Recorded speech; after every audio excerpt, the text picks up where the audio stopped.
Imagine for a moment.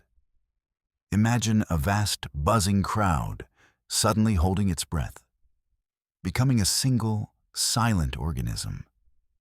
Thousands of eyes are fixed on a tall wooden structure on the scaffold.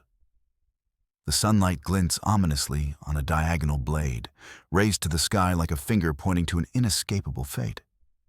And then, a dry, sharp click, a whistle of air, an instantaneous, dull thud, and the roar of the crowd returning to life.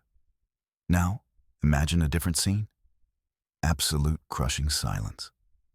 A solitary confinement cell, where the only sound a prisoner hears is the beat of their own heart, counting the seconds, minutes, days, years. Where the only sight is 4 gray walls and the play of light and shadow. Why are we so drawn to these stories of punishment?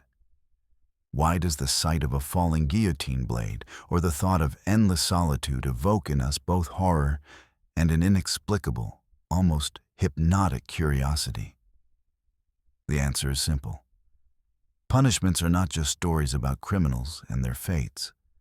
They are a mirror reflecting our entire society.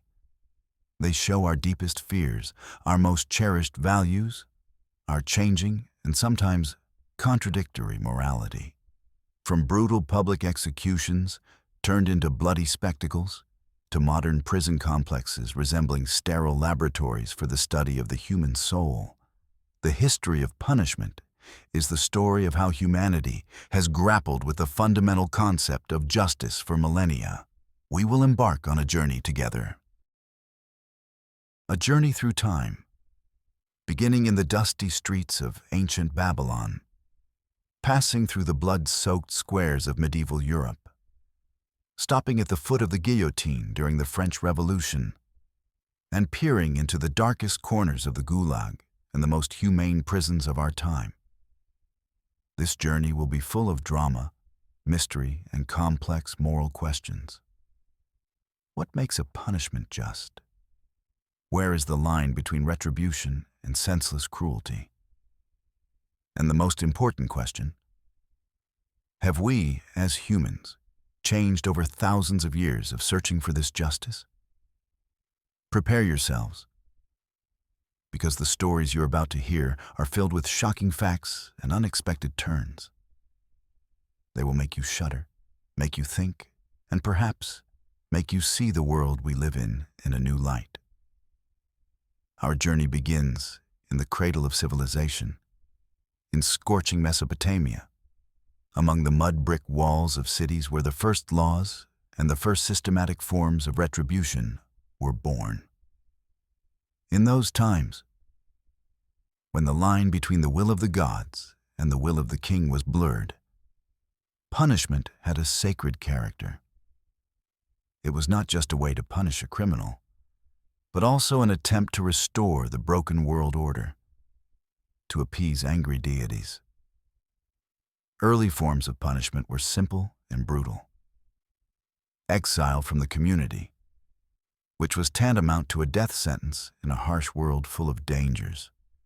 Excruciating corporal punishments, branding, and the severing of limbs. But it was here, in Babylon, around 1755 BC, that something revolutionary occurred. King Hammurabi, a great ruler and conqueror, decided to bring order to the chaos. He created a code of laws carved into a 2-meter-high basalt stele, so that everyone, from nobleman to slave, would know what penalty awaited them for any given offense. This was the famous Code of Hammurabi, and at its core was a principle that still lives in our language. An eye for an eye, a tooth for a tooth. This was the first attempt in history to systematize justice, to make it predictable. If a builder constructed a house that collapsed and killed the owner's son, then the builder's son was put to death. If a man knocked out another man's eye, his own eye was knocked out. Cruel? By our standards, absolutely. But for its time, it was a huge step forward from the endless blood feuds, where a single lost eye could lead to the annihilation of an entire clan. Hammurabi limited revenge, placing it within the framework of the law. However, one should not think this was justice among equals. Babylonian society was strictly hierarchical, and the punishment depended directly on social status. If a nobleman knocked out a commoner's eye, he would get away with a monetary fine. But if a slave raised a hand against his master, his ear was cut off. Let's transport ourselves to that era for a moment. Imagine a baker named Ibni. He was caught stealing a sack of grain from the temple granary. According to Hammurabi's laws, theft of temple or state property was punishable by death. But what kind of death? The judge, after hearing the witnesses, announces the sentence. Ibni will not be drowned in the river or burned at the stake. A different, more demonstrative fate awaits him. He will be brought to the very wall of the temple he desecrated with his act. Masons will seal the breach from which he took the grain, but they will leave a niche exactly the size of his body. Ibni will be forced to enter it, and the masons will continue their work, laying bricks row by row, until the last ray of sunlight is hidden behind the clay wall. He will remain there, walled up alive, slowly dying of suffocation and thirst. To us, this is monstrous cruelty. But how was it perceived by his contemporaries? For them, it was not just a punishment, but a powerful symbol. The temple wall, a symbol of order and divine authority, had absorbed the one who dared to violate that order. It was a vivid warning to all others, a lesson that would be long remembered. In their eyes, justice had been restored.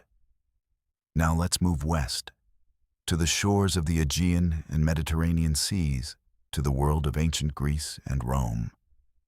Civilizations that gave us philosophy, democracy, and law, but whose methods of punishment could be no less sophisticated and cruel. In the Greek city-states, where the concept of the citizen and society was highly valued, one of the most terrible punishments was exile, ostracism. Imagine, once a year, Athenian citizens would gather in the agora and write on clay shards, or ostraca, the name of a person they considered dangerous to democracy. The person whose name appeared most often was exiled from the city for 10 years. It wasn't execution, but for a Greek whose life was unthinkable outside his native polis, it was a civic death. But Greece knew other punishments as well. Public humiliation, where a criminal was put on display for all to see, was commonplace. And the most famous example of capital punishment was, of course, the execution of Socrates. The greatest philosopher, accused of corrupting the youth and disrespecting the gods, was sentenced not to the sword or the noose, but to a cup of poison, hemlock. It was, one might say, a philosophical execution. Socrates accepted it calmly, surrounded by his students, turning his own death into a final lesson in courage and fidelity to his beliefs. But if the Greeks valued measure even in punishment, the Romans turned it into a grand, bloody spectacle. The Roman system of punishment was a reflection of their pragmatism and military might. For them, punishment was not only retribution, but also a tool of intimidation, a way to keep a vast, multi-ethnic empire in check. And the symbol of this intimidation was crucifixion. This execution method, borrowed from the Carthaginians, was considered the most shameful and torturous. It was reserved not for Roman citizens, but for slaves, bandits, and rebels. The person was first scourged, tearing the skin to shreds, and then forced to carry the heavy, horizontal beam of his cross, the patibulum, to the place of execution. There, his hands were nailed or tied to the beam, which was then hoisted onto a vertical post. Death came not from blood loss, but from slow asphyxiation. Every effort to breathe caused excruciating pain in the pierced limbs. The agony could last for hours, sometimes days, in full public view. The most famous example is the suppression of Spartacus's revolt in 71 BC. After crushing the slave army, the Roman general Marcus Licinius Crassus ordered the crucifixion of 6,000 captured rebels. Their crosses were erected all along the Appian Way, from Capua all the way to Rome. Imagine that sight. For over 100 miles, every few dozen yards, stood a cross with a dying man on it. Travelers, merchants, legionaries, everyone entering the Eternal City saw this horrifying reminder of what happens to those who challenge the power of Rome. Why did the Romans make punishment so spectacular? The answer lies in the psychology of the crowd and the famous principle of bread and circuses. Gladiatorial contests, where criminals and prisoners of war had to fight to the death against each other or wild animals, were not just entertainment. They acclimated the populace to the sight of blood, to cruelty, making death commonplace. Executions in the arena were part of the show. Watching the suffering of others, the crowd experienced a mixture of fear, excitement, and relief that it wasn't happening to them. It was a way to release social tension, to unite society against enemies, and to strengthen imperial authority. In all this ancient world, from Babylon to Rome, religion played a key role. Punishment was often seen as a way to appease the gods, to restore a broken harmony. In Egypt, human sacrifices, though rare, were part of this ritual.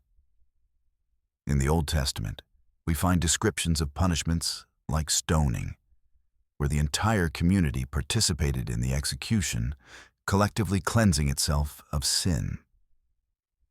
And here we come to the main question we will seek to answer throughout our story. Did ancient people consider their punishments an act of justice as we understand it today? Or was it simply legalized revenge, cloaked in ritual form? Looking at the thief walled up in a wall, at the slave crucified along the road, we see only unimaginable cruelty.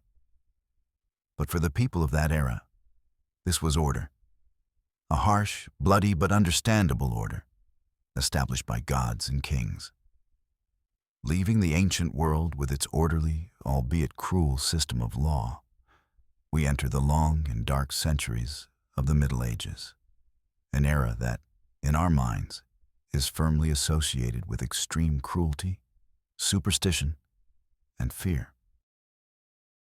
And if punishments in antiquity were an instrument of order and intimidation, in the Middle Ages they evolved into something more, a true theater of horror, a public spectacle where the main characters were pain, suffering, and death. The center of medieval life was the town square. It was here that people traded, exchanged news, celebrated, and it was here that they punished. Public executions were an integral part of daily life, a popular entertainment that drew crowds as large as any fair or religious festival. The ingenuity and methods of taking a life reached its grim peak. Hanging, quartering, breaking on the wheel, flaying, boiling in oil. Each method was meticulously designed to prolong the victim's agony as much as possible, and to make the greatest impression on the spectators. Imagine a typical execution scene. The day would be declared a holiday. From early morning, people flocked to the square, securing the best spots. Merchants sold food and drink. The atmosphere was more festive than mournful. In the center stood the scaffold, where the main figure was the executioner. Executioners in the Middle Ages were paradoxical figures. They were despised and feared, yet at the same time, they were celebrities of a sort. The quality of the show depended on their skill. A clumsy executioner who failed to sever a head with a single blow could be booed and even beaten by the enraged crowd. And then the performance itself would begin. The screams of the condemned, merging with the roar of the crowd, the smell of sweat, blood, and filth, the crunch of breaking bones. It was all part of the ritual. To understand the full depth of this cruelty, let's turn to one of the most famous examples. The execution of William Wallace, the Scottish hero known to many from the film Braveheart. In 1305, after his capture, he was tried in London for high treason. The punishment prescribed for him was standard for traitors, but no less horrific for it. First, Wallace was stripped naked, tied to a horse, and dragged through the cobblestone streets of London to the place of execution at Smithfield. This journey of humiliation was part of the punishment, turning the hero into an object of the crowd's ridicule and abuse. On the scaffold, he was hanged, but not to death, only until he began to suffocate. He was then cut down from the noose, still alive, and the most terrible stage began: disembowelment. The executioner sliced open his abdomen and, in front of everyone, pulled out his entrails, which were then burned in a fire. Even at this moment, according to chronicles, Wallace was still conscious. Only after this was he beheaded. But the torment did not end there. His body was quartered, hacked into 4 pieces. His head was displayed on a pike on London Bridge, and the parts of his body were sent to the largest cities in Scotland as a grim warning to other rebels. Why did the crowd not just watch, but enjoy this bloody spectacle? The psychology of this phenomenon is complex. Firstly, life in the Middle Ages was short and brutal. Death was everywhere, from disease, famine, war. People were accustomed to it. Secondly, the execution was perceived as the restoration of divine justice. The criminal was a sinner, and his suffering on earth was but a small price to pay for eternal torment in hell. The crowd, watching the execution, felt like a participant in this divine justice. And thirdly, it was a powerful release of collective emotion, a way to relieve social tension in a world full of fear and uncertainty. But the state was not the only power that used punishment as an instrument of control. Even more powerful and pervasive was the authority of the Church. With the spread of Christianity, a new category of crime emerged: heresy, a deviation from the dogmas of the faith. And to combat it, one of the most sinister institutions in history was created: the Inquisition. Punishments for heresy were aimed not so much at the body as at the soul. It was believed that fire purifies, so the most common form of execution for heretics was burning at the stake. Torture, which preceded the sentence, was officially sanctioned by the Church as a means of extracting a confession. The Inquisitors developed a whole arsenal of monstrous instruments whose names still send a shiver down the spine. The Spanish boot, which slowly crushed the bones of the lower leg; the rack, which stretched the joints; the Iron Maiden, a sarcophagus lined with spikes. The goal of torture was not simply to inflict pain, but to break a person's will, to force them to renounce their beliefs and betray their accomplices. The story of Joan of Arc is a prime example of how the system of punishment was used for political and ideological control. The young woman who led the French army and became a symbol of liberation was captured by her enemies, accused of heresy and witchcraft, and burned at the stake in Rouen. Her execution was not just a punishment for a crime she did not commit. It was a political act designed to destroy the symbol of French resistance. A moral dilemma arises. Did the people who tortured and burned others in the name of faith believe themselves to be right? The answer is, most likely, yes. In their worldview, there was an absolute truth given by God, and any threat to that truth was a threat to the entire universe. By saving a heretic soul through the torment of their body, they believed they were doing a good deed. However, not all crimes were punished by death. There was a whole category of shaming punishments, the purpose of which was not to take a life, but to publicly humiliate a person, to forever mark them as an outcast. A criminal could be locked in the stocks in the town square, giving the crowd the right to throw rotten vegetables and filth at them. Thieves had their hands cut off or their foreheads branded with a hot iron, so that everyone could see their crime. In England, women accused of adultery or scolding were forced to take walks of shame through the town, sometimes wearing humiliating scolds' bridles shaped like animal heads. This was a kind of social death. A person who went through such humiliation lost their place in society, their reputation, their honor. And here we see a striking parallel with modernity. Doesn't this remind you of today's cancel culture on social media, where a person can be subjected to mass bullying, lose their job and reputation for a single careless post? The tools have changed. The internet instead of the stocks. But the mechanism of public shaming and expulsion from decent society has remained remarkably similar. Both the church and monarchs in the Middle Ages understood the power of fear perfectly. Punishments were not just a response to crime. They were the cornerstone of the system of governance.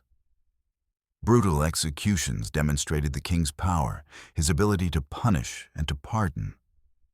The tortures of the Inquisition upheld the indisputable authority of the church. Fear was the most reliable glue holding feudal society together. And again, we ask ourselves, were medieval punishments a manifestation of justice? Or were they merely an instrument of fear? A way to keep the masses in submission?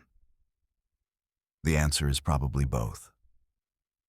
In the eyes of medieval man, justice and fear were inseparable. A just king was a fearsome king. A merciful God was a punishing God. Such was the order of things in a world where life was fragile and eternity was terrifying. The Dark Ages gave way to the Enlightenment, an age of reason, science, and humanism. Philosophers began to speak of human rights, of the value of human life. It seemed that the bloody theater of medieval executions had to become a thing of the past. And it did. But it was replaced by something new, something born from the pursuit of humanism, but which became a symbol of unprecedented terror. We are talking about the guillotine. The story of its creation is full of irony. In the late 18th century, methods of execution in France were still medievally cruel and, importantly, class-based. Aristocrats were executed by beheading with a sword or an axe. This was considered a noble death. Commoners, however, faced the noose, the breaking wheel, or burning. In 1789, at the dawn of the French Revolution, a doctor and politician named Joseph Ignace Guillotine, an opponent of the death penalty, made a paradoxical proposal. Since it was not yet possible to abolish execution, he argued, let it at least be swift, painless, and most importantly, equal for all. He proposed using a special mechanism for beheading.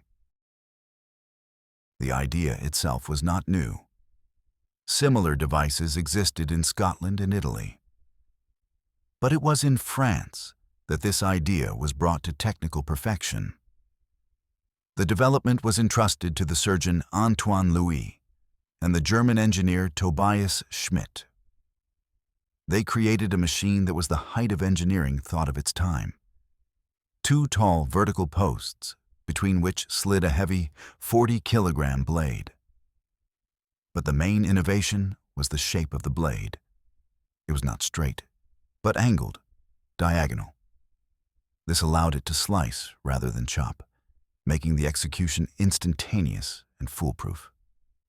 The machine was tested first on sheep, then on corpses in a Paris hospital. On April 25, 1792, the first public execution using the new device took place. The victim was a common highwayman named Nicholas Pelletier. The crowd, accustomed to long and agonizing spectacles, was disappointed. It was all over too quickly. But they would soon see the work of the National Razor, as it was nicknamed by the people, on an unprecedented scale.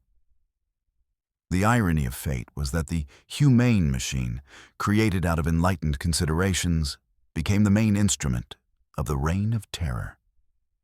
With the fall of the monarchy and the proclamation of the Republic, France plunged into chaos. The revolution began to devour its own children. The guillotine, installed in the Place de la Révolution, now the Place de la Concorde, in Paris, worked non-stop. Its blade fell on the necks of aristocrats, priests, former comrades, and yesterday's heroes. On January 21, 1793, the deposed King Louis XVI ascended the scaffold. His execution was a turning point, a symbolic act that showed there would be no return to the old order. Then it was the turn of his wife, Queen Marie Antoinette. She was followed by the leaders of the revolution. Danton, who on his way to the execution told the executioner, "Show my head to the people. It is worth seeing." And finally, the architect of the terror himself, Maximilien Robespierre. Imagine the atmosphere in the square. Every day, carts called tumbrils carried the condemned to the scaffold. Crowds gathered around the guillotine. Women known as tricoteuses sat in the front rows and knitted, never taking their eyes off the proceedings. Baskets filled with severed heads. Blood dripped down the planks of the scaffold. During the terror, about 17,000 people were executed in Paris alone, and about 40,000 throughout France. The guillotine transformed from an instrument of just retribution into a machine for mass murder, a symbol of revolutionary madness. Was it a symbol of justice, as intended? Or did it become an instrument of the most savage and bloody revenge? The answer changed from day to day. For some, it was a necessary cleansing of the nation of its enemies.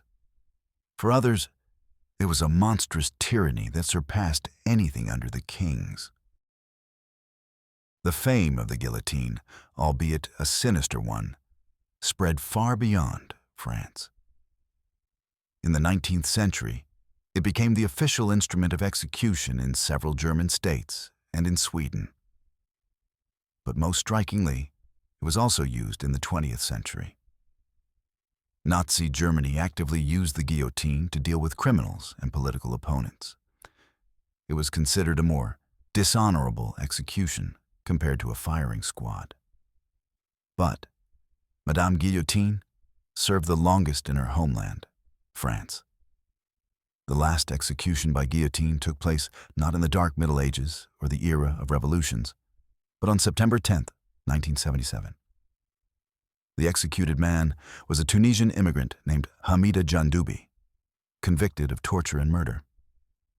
Just imagine. In that same year, the Voyager spacecraft was launched into space, and Steve Jobs and Steve Wozniak incorporated Apple Computer, Inc. And in France, the blade of the guillotine was still falling. The death penalty in the country was only abolished in 1981. Why did the guillotine become so firmly embedded in culture, one of the most recognizable symbols of death? Perhaps it's due to its mechanical, impersonal nature. It is not a human executioner with an axe who might miss. It is a flawless, cold mechanism. There is something of the industrial age in it: efficiency, speed, standardization. It turned death into an assembly line. And this raises another profound question for us. Can an execution ever be humane? The creators of the guillotine believed so.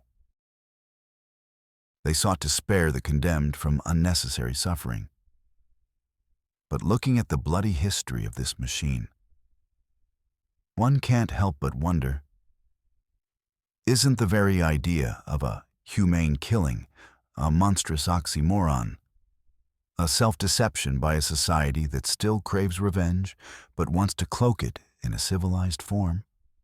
While the guillotine was at work in the squares of revolutionary France, another, no less significant revolution in the world of punishment was brewing in the rest of Europe and in America.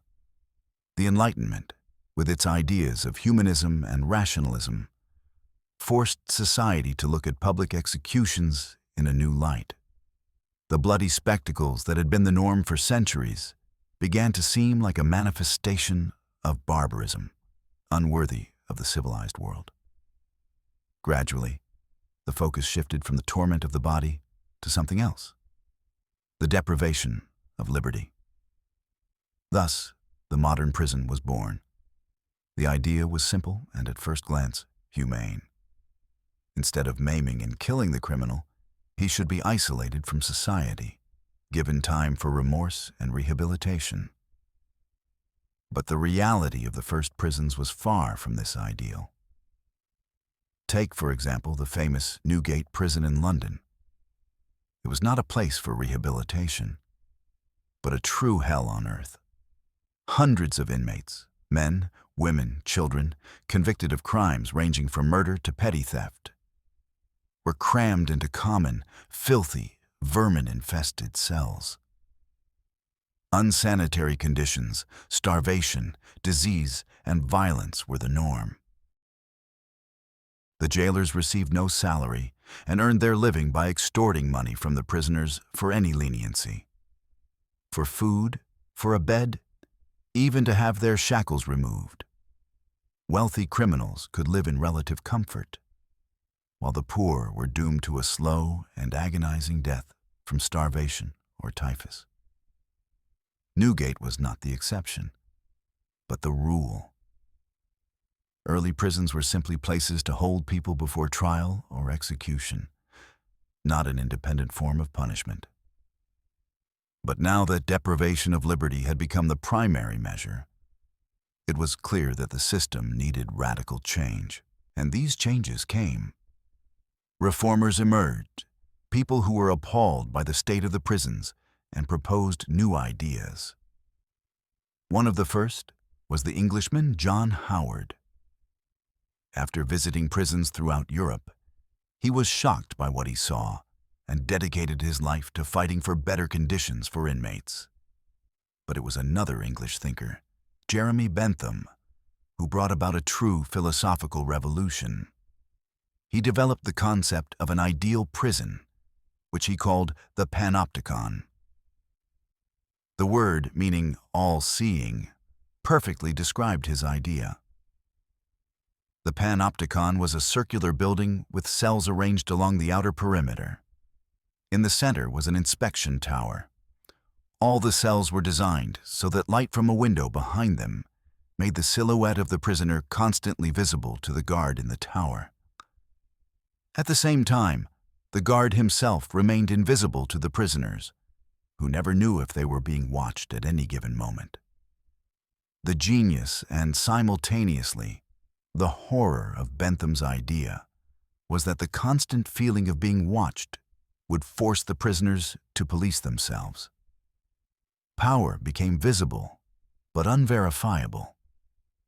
The panopticon was not just an architectural design.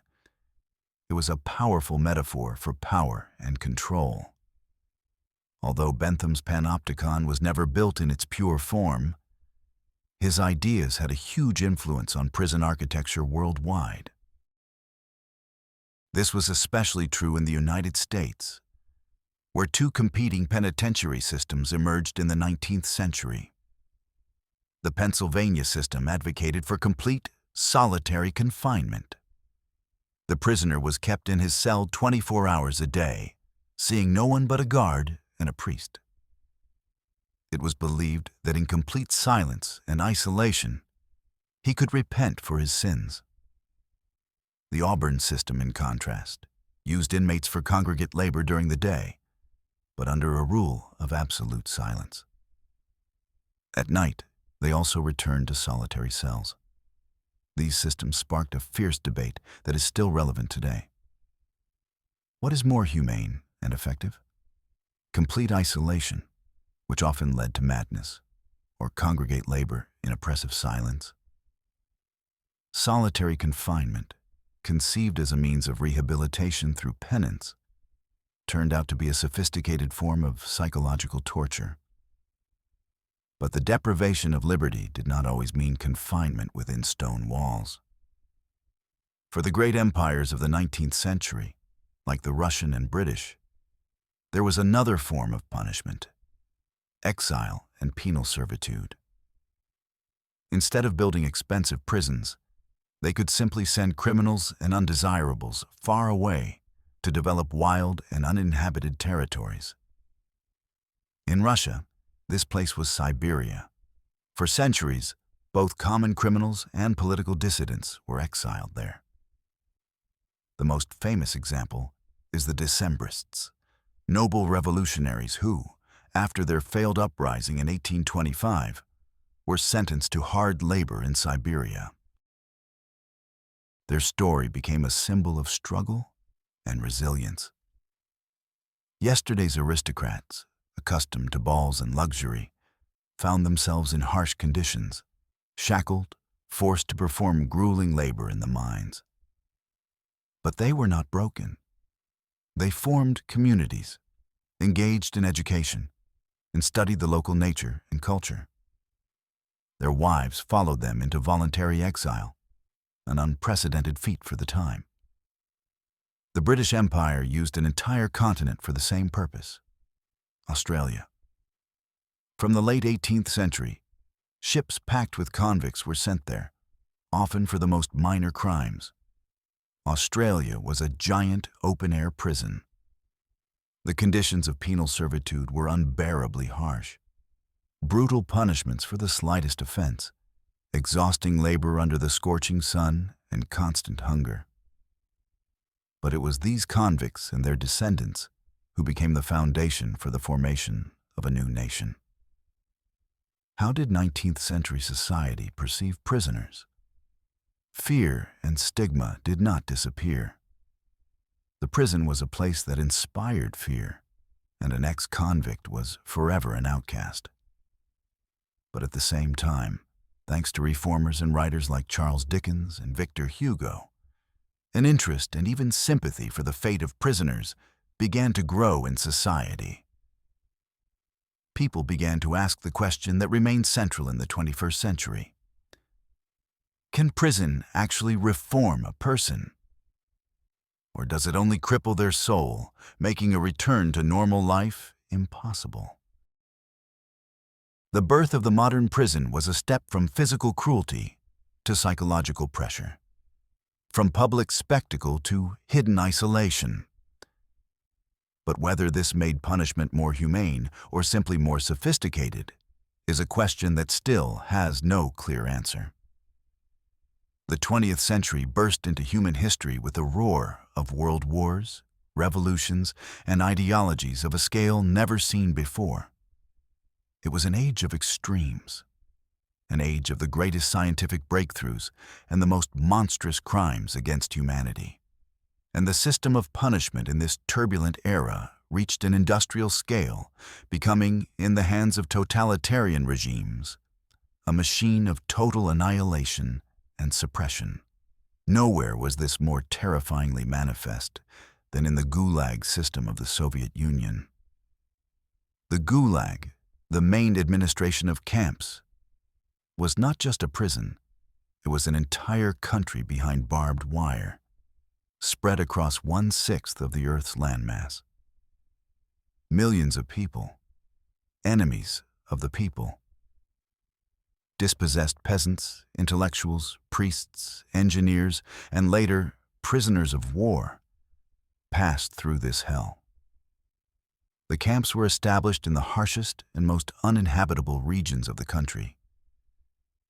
In Kolyma, where temperatures dropped to -50°C, in the steppes of Kazakhstan, in the swamps of the north. The living conditions were designed for the slow annihilation of a human being. Cold, overcrowded barracks, a meager ration consisting of watery soup and a tiny piece of bread, and grueling, deadly labor for 12-14 hours a day in logging, mines, and the construction of canals and roads. A human life here was worth nothing. Imagine the story of one prisoner, a former university professor, arrested on a false denunciation and sent to Kolyma. Yesterday's intellectual, who lectured on ancient literature, now, in a tattered coat, hacks at the permafrost with a pickaxe, mining gold for the state that is destroying him. Every day he watches his fellow sufferers die from hunger, cold, disease, and backbreaking labor. To survive in these conditions was a feat in itself. The Gulag was not just a system of punishment. It was a key element of the Stalinist economy, based on slave labor, and, more importantly, an instrument of political terror designed to crush any dissent and keep the entire country in fear. In parallel, in Nazi Germany, an even more horrific system was unfolding, the system of concentration camps. If the primary goal of the Gulag was exploitation and slow extermination through labor, the Nazi camps, especially in the later stages of the war, became death factories. Here, punishment merged with genocide. Camps like Auschwitz, Treblinka, and Sobibor were created for the methodical and industrial annihilation of millions of people. Jews, Roma, political opponents, prisoners of war. Gas chambers, crematoria, medical experiments. All became symbols of the absolute evil humanity can reach when one ideology declares entire peoples unworthy of life. These systems showed how punishment, stripped of all legal and moral foundations, can become an instrument for committing the most horrific crimes in history. Meanwhile, in democratic countries, the evolution of another form of punishment continued. The death penalty. The guillotine and the gallows began to seem like relics of the past. They were replaced by new, scientific and humane methods. In the United States, the electric chair appeared at the end of the 19th century. Its inventors claimed that death from a powerful electric shock would be instantaneous and painless. However, the very first execution of William Kemmler in 1890 turned into a nightmarish spectacle. It took 2 jolts, and according to witnesses, smoke rose from his body. Later came the gas chamber, which was also presented as a more humane method, but in reality subjected the condemned to an agonizing death by suffocation. Finally, in the late 20th century, the most common method became lethal injection, a procedure maximally disguised as a medical one. The condemned is successively administered 3 drugs, one to induce unconsciousness, a second to paralyze the muscles, and a third to stop the heart. This clinical sterile process is intended to remove all the visible horror of execution, but the debate surrounding it rages on.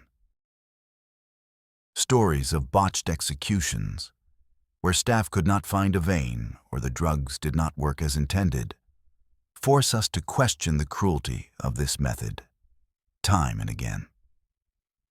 A striking example that shook America was the case of the serial killer Ted Bundy. His execution in the electric chair in 1989 caused a huge public outcry. Crowds of people gathered outside the prison, celebrating and setting off fireworks. This spectacle made many wonder, Doesn't the death penalty turn society into the same kind of vengeful mob as those in medieval squares? The debate over the death penalty, for and against, continues to this day, touching upon the deepest questions about the state's right to take a life, the risk of executing an innocent person, and whether this punishment acts as a deterrent to criminals. Prisons in the 20th century also underwent changes. Super maximum security prisons emerged, true fortresses designed for the most dangerous criminals. The symbol of such a prison became Alcatraz, an island prison in the San Francisco Bay, from which, it was believed, escape was impossible.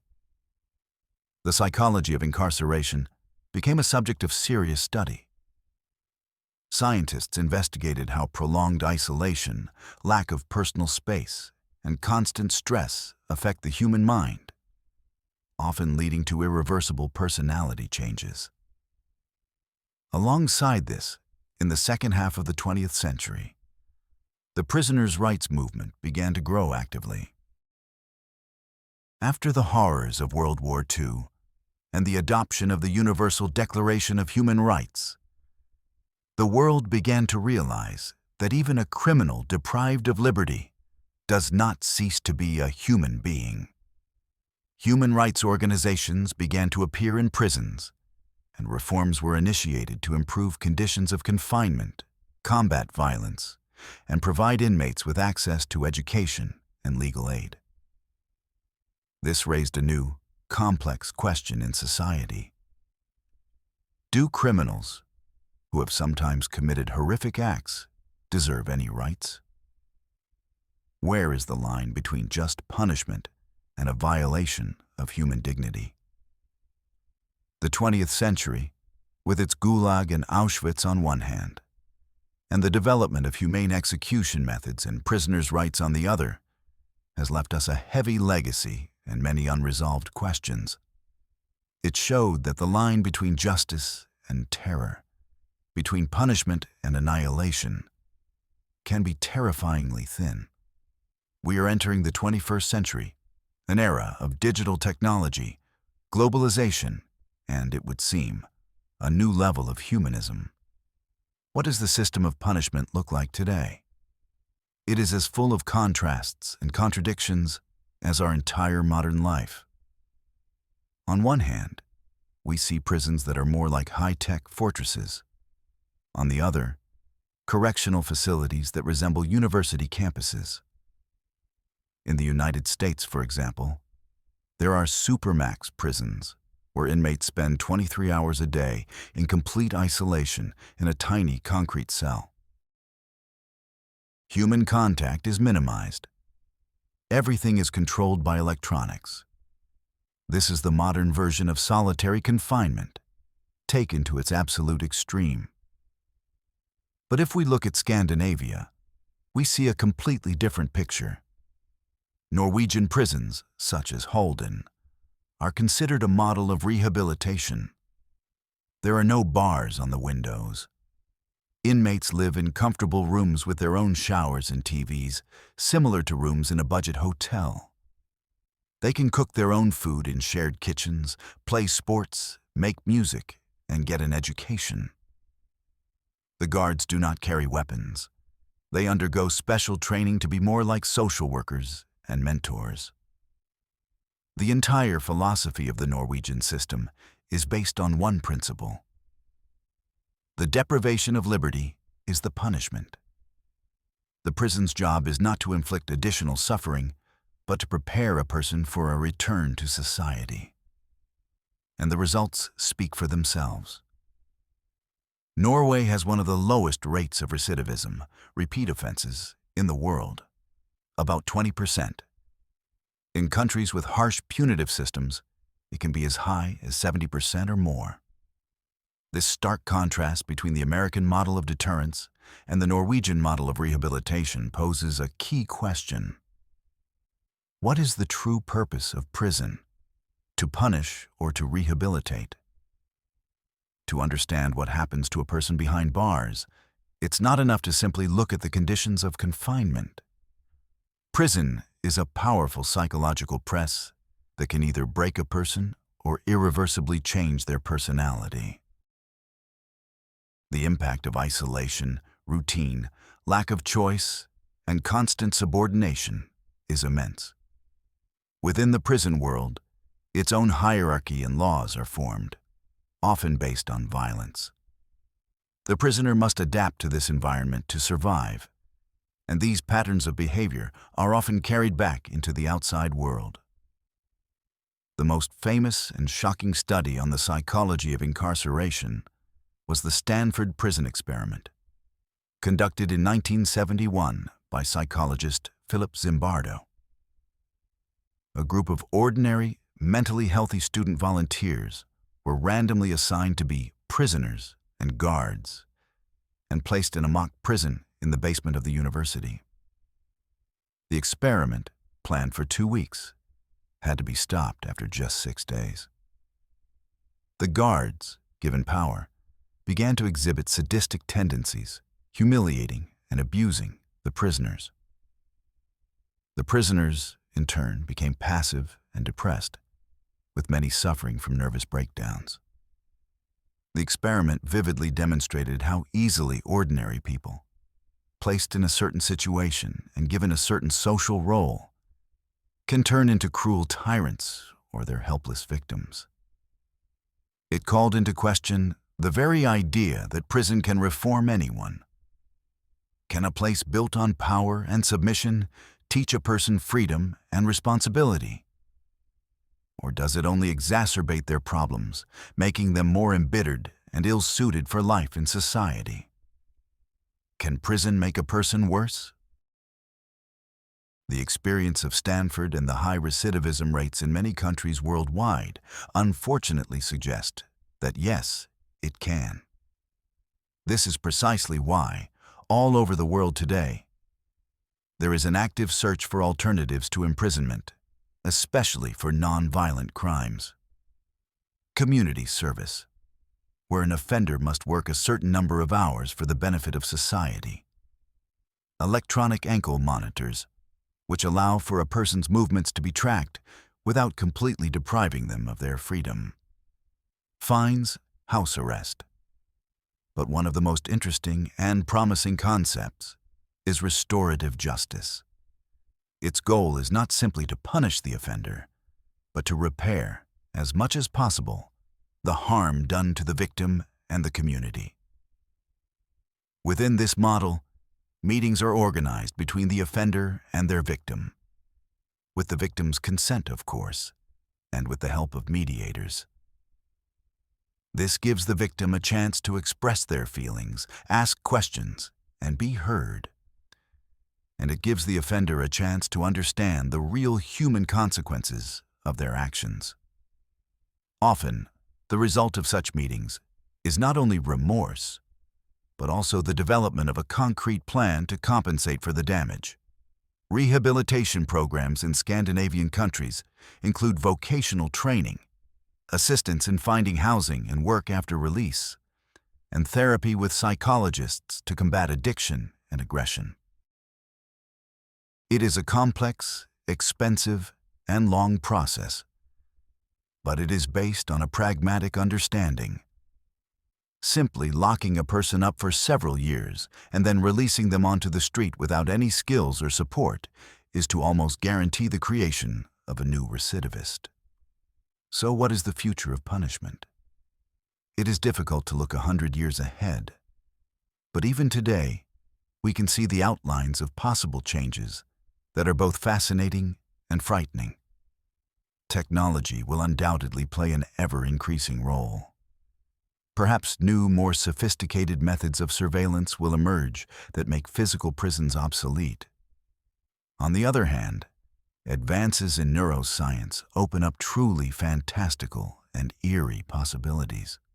What if we learn not just to control behavior, but to edit a criminal's brain? Neuro-correction, erasing criminal tendencies, implanting a sense of guilt. Where is the line between treatment and the forced alteration of a personality? And what about virtual prisons? Could a person be sentenced to a 1,000-year term in virtual reality that, in real time, takes only a few hours? These questions sound like science fiction, but the technology to make them a reality may arrive sooner than we think. And this forces us to ask the most important question of all. How will we punish criminals 100 years from now? Will it be a world of humane rehabilitation, where every crime is seen as a social illness that requires treatment? Or will it be a world of total technological control, where the very concept of free will is called into question?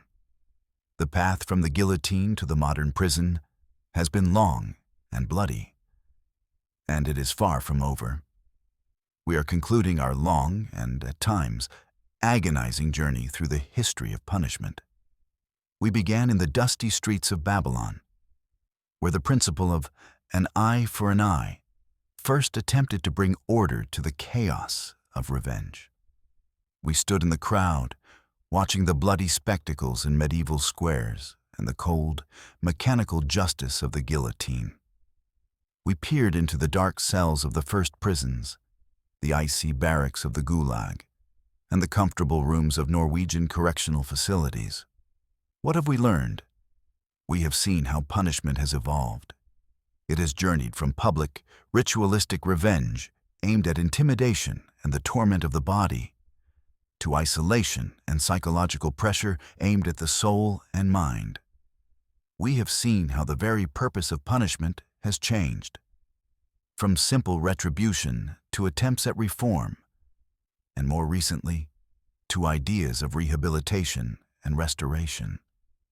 But the main lesson this history teaches us is that punishment is always a mirror that reflects not so much the criminal as the society that judges them.